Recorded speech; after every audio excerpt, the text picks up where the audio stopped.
Friends, so मी माझी ब्लॉगची सुरुवात करते आहे मार्केटमधून. मी व्हेजिटेबल आणायला गेली आणि रूमवर येऊन गेली, कारण आज माझा ऑफ आहे तर मी काही जॉबवर जात नाही. मी ना ब्रेकफास्टसाठी साबुदाणे बनवले. ब्रेकफास्ट म्हणजे माझ्या दुपारच्या लंचच झाला आहे ते आता, कारण मी दुपारी 2 वाजता उठले आणि उठल्याबरोबर ब्रश केला आणि मार्केटलाच गेली डायरेक्टली. मग आले, मग साबुदाणे बनवले आणि स्वतःला रेडी केलं, कारण की मला थोडे रील्स शूट करायचे होते. रील्स शूट करूनसाठी म्हटलं आता जेवणाची तयारी करा, कारण की डिनरला काही आहे नाही.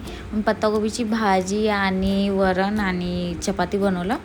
चपाती म्हणजे नॉर्मल असते आणि फिक्का वरण बनवलं, अजून काही नाही. मग जेवण की केलं. मग नंतर आईस्क्रीम खाल्ली, कारण मला आईस्क्रीम खायची खूप क्रेविंग होता यार. तुम्ही सांगा, तुम्हाला होते की नाही? कधी कधी ते एक असते ना की नाही मला पाहिजेच यार, तलब लागली गोष्ट की नाही यार, का नाही आताच खायचं आहे आणि आताच खाऊया.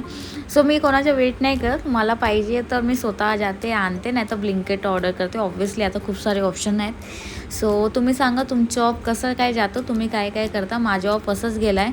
मी ना काही म्हणजे रूमची क्लिनिंगही केली, पण तुम्हाला ते दाखवलं नाही. काय दाखवायचे, काय बोर करायचे एवढं, कारण की माझे व्हिडिओ आय थिंक जास्त बोरिंग होत आहे. तुम्हाला वाटते ना हा व्हिडिओ आज म्हणजे 2 मिनटाचा बनलेला आहे यार. मला माहीत नव्हतं, तरी मी खूप एडिटिंग केली आहे आणि थोडी एडिटिंग शिकत आहे. तुम्ही माझे प्लीज रील्स बघा, मी टाकणार आहे. थँक्यू, फॉलो मोर. सो गुड नाईट, बाय, भेटूया.